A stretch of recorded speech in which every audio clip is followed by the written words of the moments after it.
Hello, fellow fragrance lovers, and welcome back to my channel. Thank you so much for being here. It is very humid. It just got really humid and my air's not on, so I apologize. I am looking pretty shiny, but that might go along with the theme today, which is 70s perfumes. I am so excited about this. I have alluded to it in a couple of my other videos that I was going to be doing this, but now I'm finally doing it, and I could not be happier about it because I do love the 70s. Of course, I have authentic 70s shirts that I got at Goodwill in the 90s that would have been perfect. And of course, can I find them? No. When will I find them? Probably tomorrow when I don't need them. But I do have this sort of 70s-ish crazy shirt here that features one of the prominent fashion trends in the 70s, which is like weird, ugly color combos. But, I'm here for it. I love that part of the 70s. And there are so many different looks in the 70s because there's the early 70s, coming right off of the 60s fashion and more of like the groovy kind of fashion. And then you get into hippie fashion. And then, of course, toward the end of the decade, you have all that great disco stuff. So I wanted to change it up from my look in the Halston video that I made because that was more of the disco-y 70s look. So today I have, I believe, 8 perfumes for you that were created in the 70s. Now, disclaimer, I am aware that these are not the original formulas. They have been reformulated. I think pretty much all of them have been. But you know what? The overall impression of them is still pretty accurate. No, they're not as strong, but the vibe is similar. And to me, they still smell very different from what is available right now and kind of the trends in fragrances right now. So that I'm happy about. Sorry, I have of course I have an itch on my nose, right? While I'm filming. Sorry about that. So I remember a little bit of the 70s because it is the decade in which I was born. I know this is the part where you're like, oh my gosh, you were born in the 70s. You look so young. Are you? Okay, you know me, I'm always fishing for a compliment, but yes, I was born in the 70s, and, I don't remember much of the 70s, but I do have some impressions. It's funny, I think the most I remember about the 70s was music. My dad is a huge music person, music lover, and a musician himself, and I remember stages of my life in music. So I definitely remember the music that I was hearing at the time. I don't remember maybe as much of like the fashion and the fragrance, but I do remember the woodier, stronger fragrances in the 70s. People associate the 80s with really strong fragrances. And of course, definitely check out my 80s fragrance video if you want to hear all about that.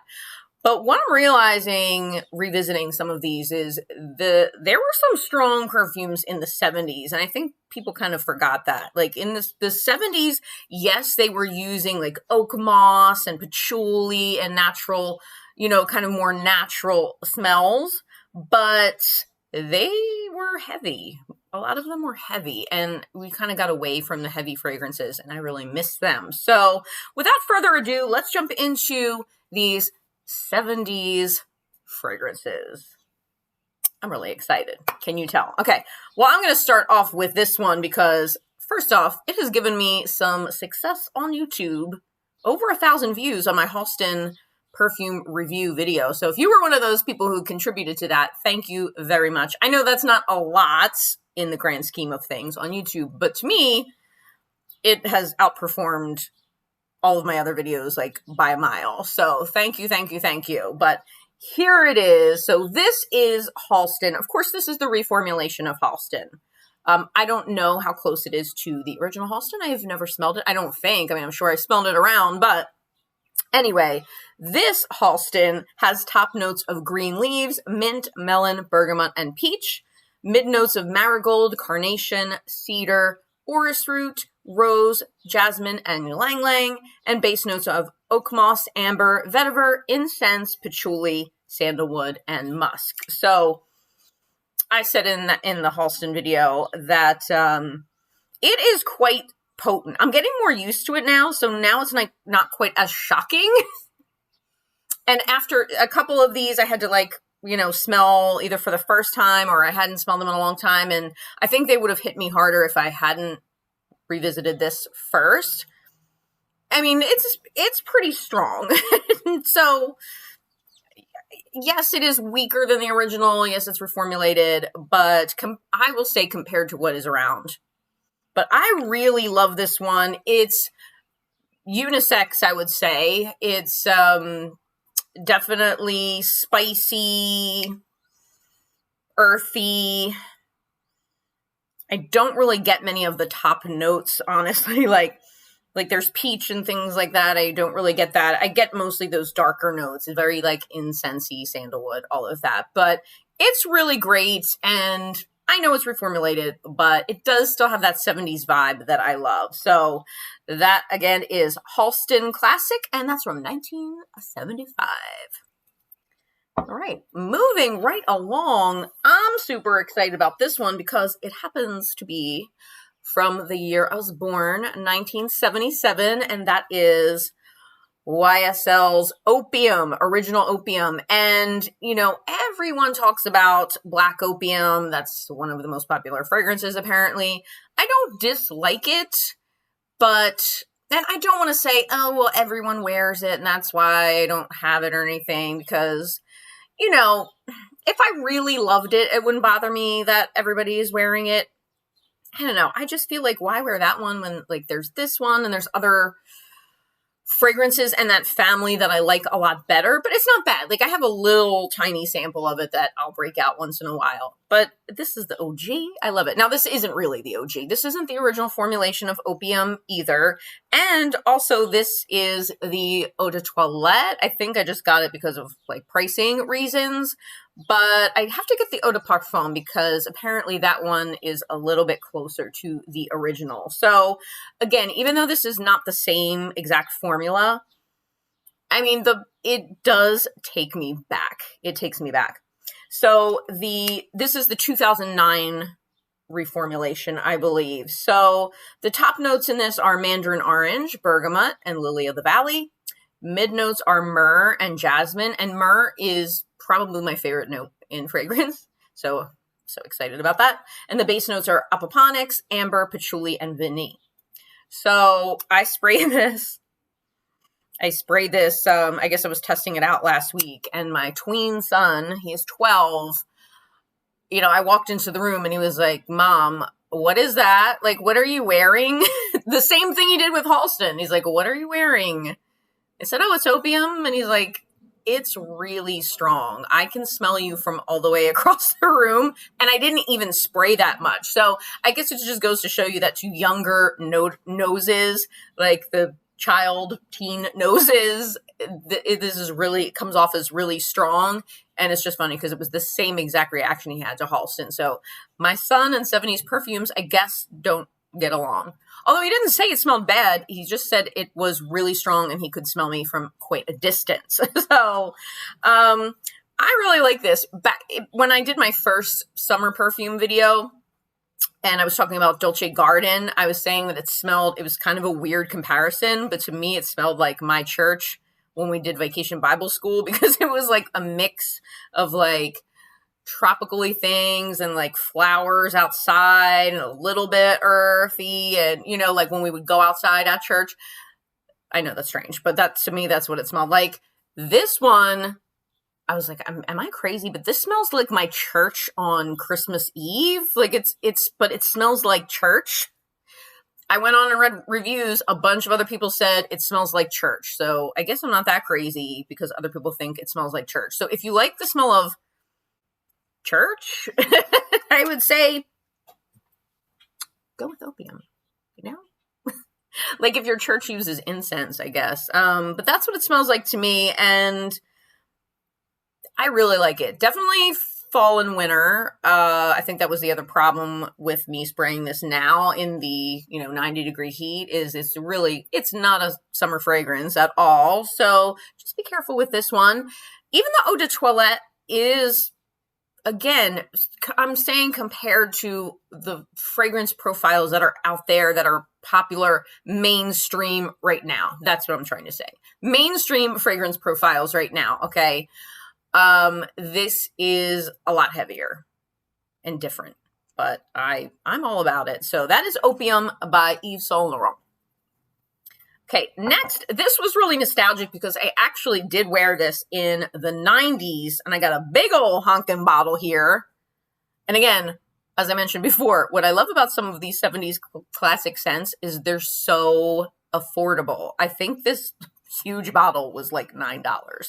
And this does smell slightly different from what I remember, but it's pretty close because I had it in the 90s. So I guess this is close to the 90s reformulation.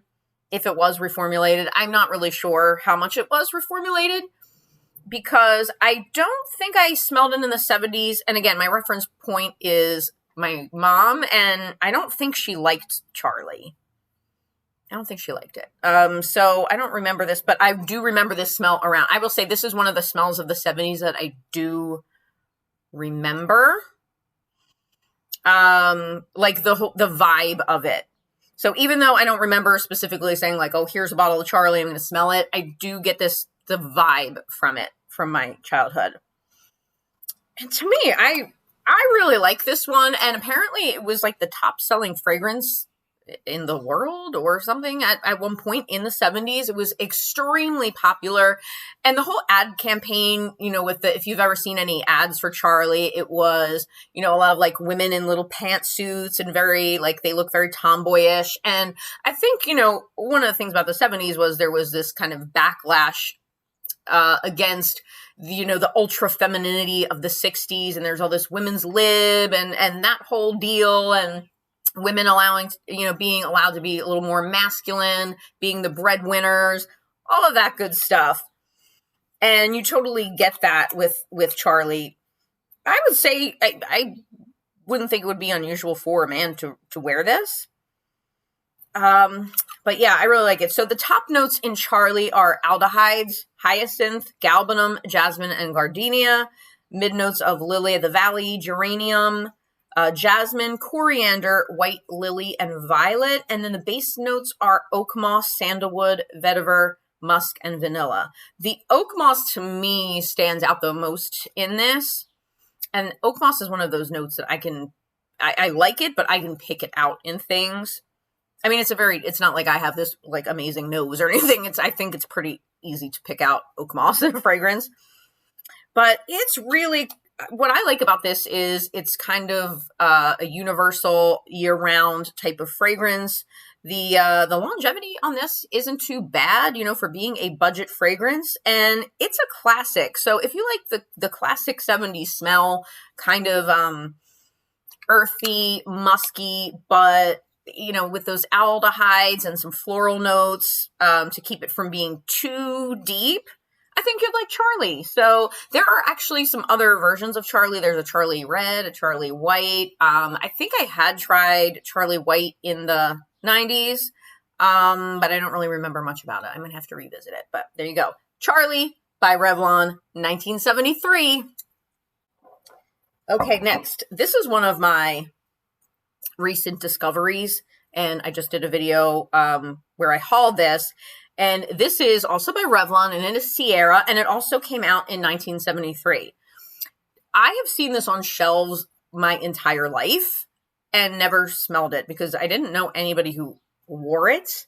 And it packs a punch. It does smell familiar to me.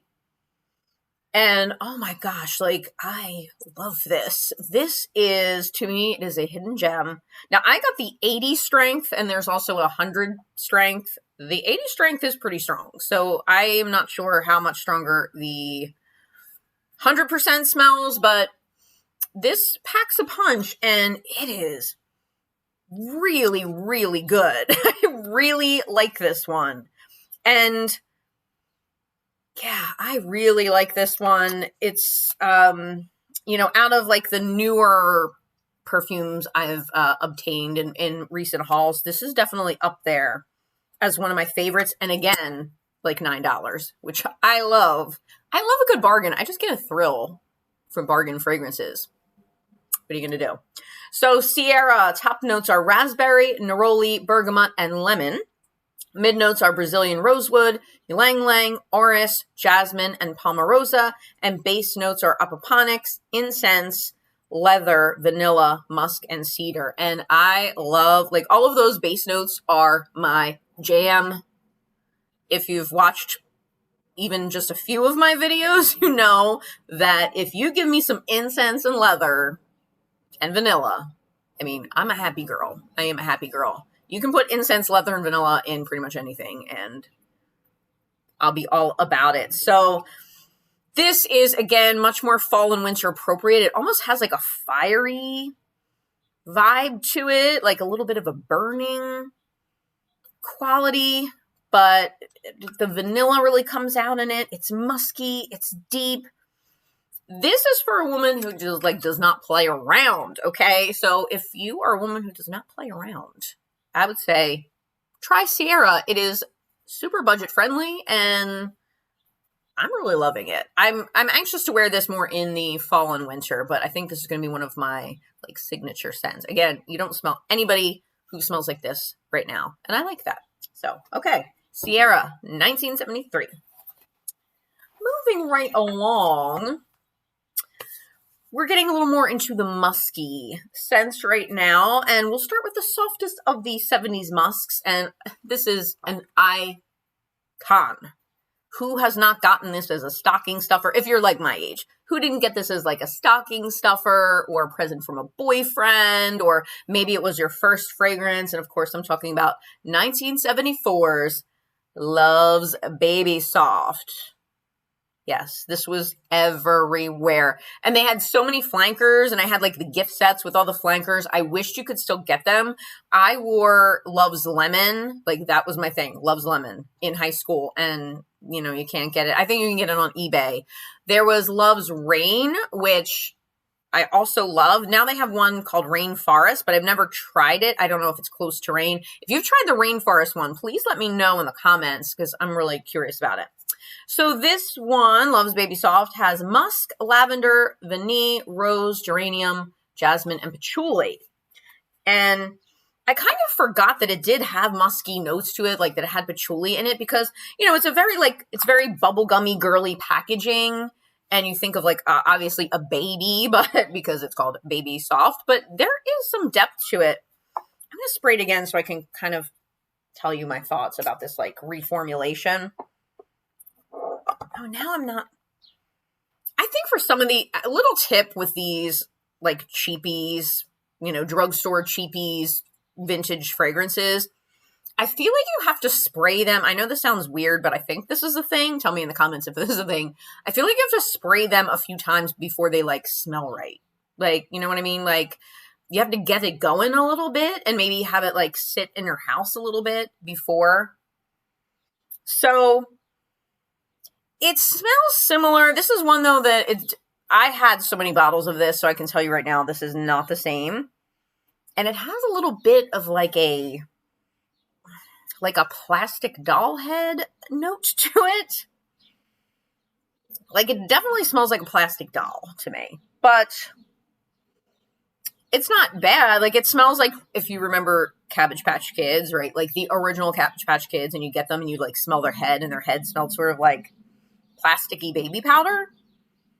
This kind of smells like that, but in a good way. So I think if you want a little bit of nostalgia, this is pretty widely available still, and it's super cheap. So if you want to go down memory lane, even if you're not going to wear it, like, to me, this was almost kind of like comforting because it's Love's Baby Soft. You know, it's iconic. So that was Love's Baby Soft from 1974. Definitely a summer 70s staple. Summer, or, well, I guess you could wear it in fall and winter. But to me, it was like a very spring summer fragrance. All right. Next one, we're getting into our Musks. And the first one is from 1972, Cody Wild Musk. Look at the dent in this baby. Then, because this is another one I have repurchased many times. And I use the heck out of it. I love these musks. Like, these cheap musks are everything. They are so great. I don't know. I've always had a thing for cheap musk, and they're very nostalgic. I've been wearing this since I was like maybe 8 or 9. It was one of my first fragrances, and I had it in solid form because we had a friend of the family who worked for Cody, and she would get all of this gratis, and she'd give us like all this stuff. And I was like, oh, musk. Sorry, there's all kinds of noises outside my house. Anyway, so Cody Wild Musk, 1972, and this is musk, vanilla, rose, and jasmine. Super simple, but I gotta spray it because I'm gonna be taking a shower anyway. It's just so clean. It's just so clean and it's fresh. This one actually smells pretty similar to Kiehl's musk, and I love Kiehl's musk. You know, Kiehl's original musk, whatever it's called. It smells very close to that, closer than the other musks I'm going to be sharing. But man, I love Cody Wild Musk, and I always will, and I will always repurchase it. And say what you will about it, I'm not one of those people who's going to be so bougie that I'm like, I won't wear, cheap musk. I will wear cheap musk all day long. And this one too, I feel like, yes, it's like fall and winter, but it's not inappropriate in spring and summer. It's not that heavy. It's very clean. It's a very clean musk, and I'm here for it. So that is Coty Wild Musk, 1972. All right, next one. This little guy here. Now, apparently, there's a whole thing like that. This was like reformulated because this bottle is probably from like maybe 2015-ish. And as you can see, I've used quite a bit. And this is one that I also have repurchased several times. I started using this because I read somewhere years and years and years ago that Sarah Jessica Parker liked this and that she grew up wearing it. So, I love her and I trust her opinion. So the thing about Skin Musk that I love is that it's so affordable, but I am telling you, every time I wear this, people compliment me. Like, I wore this to the doctors one time. I mean, I was really sick and feeling horrible, but the nurses were like, what are you wearing? Oh my God, you smell so good. They thought it was some sort of really super expensive fragrance, and no, it was Skin Musk. It's like $12.99. So, all right, Skin Musk, 1975. The notes are musk, sandalwood, and floral notes. I mean, that's all I found on it. I'm just smelling musk all over myself. But it is, again, it's really clean. It's pleasant. It's not overbearing, but it's still cozy. And you definitely want to be near someone who smells like this. So it's one of my favorites of all time. It always will be. I just have to investigate this. Does anyone know about this reformulation debacle? And there's an oil of this too. And people were saying the new oil is terrible and it's nothing like the old one. I've never had the oil, just this. And I also they used to make it in a body spray. I had that at one point. So let me know. But Skin Musk, it's a classic. I love this. I love it. Skin Musk from 1975. All right, last but not least, I have one more musk for you. And this is from 1972. And this is Jovan Musk. Jovan Musk. Also have gone through a few of these, and this reminds me a lot of my aunt because this was her signature fragrance, and this was she must have gone through in her lifetime, I don't know, 100 bottles of this. And I'm gonna spray this one too. I'm gonna smell so musky. So Jovan Musk is musk, neroli, jasmine, and bergamot. And, you know, I love bergamot. So this is very fresh. Yeah, it's a little more fresh and citrusy than the other musks. Ah, it's just good. It's good. This one too, you know, does smell a little different from what I remembered in my childhood when, you know, this one I do have a lot of experience with because of my aunt. And I mean, it's just the scent that I associate with her. But yeah, it's just a nice fresh musk. And again, widely available still, super affordable still. And to me, it just never goes out of style. I don't know. I love all of these musks. So I want to do a musk video, like an affordable musk video. So if you're interested in seeing that, definitely leave me a comment and let me know. So anyway, that was Jovan Musk from 1972. Well, there you have it. Those are some popular fragrances from the 1970s. And of course, I would love for you to let me know what your favorite 70s fragrances are. Just leave me some comments. And of course, if you could please subscribe to my channel, I would really, really, really appreciate it. And I'm trying to grow my channel. I want to put out a lot of good content for you. Hopefully you like what I'm doing so far. It's only been a couple months, but I'm loving it so far. I love connecting with everyone. In the perfume community. I feel like it's just like a special little clique, and we're not, you know, excluding anyone, but you know what I mean? Like, we're the only ones who really like get it, because I think some people think we're a little bit weird for being so obsessed with perfume, but this community totally gets it, and I appreciate that. So if you could please subscribe to my channel, share, like my videos, that would mean the world to me. So thank you so much for your support so far. Thank you for watching, and I'll see you in my next video. Bye.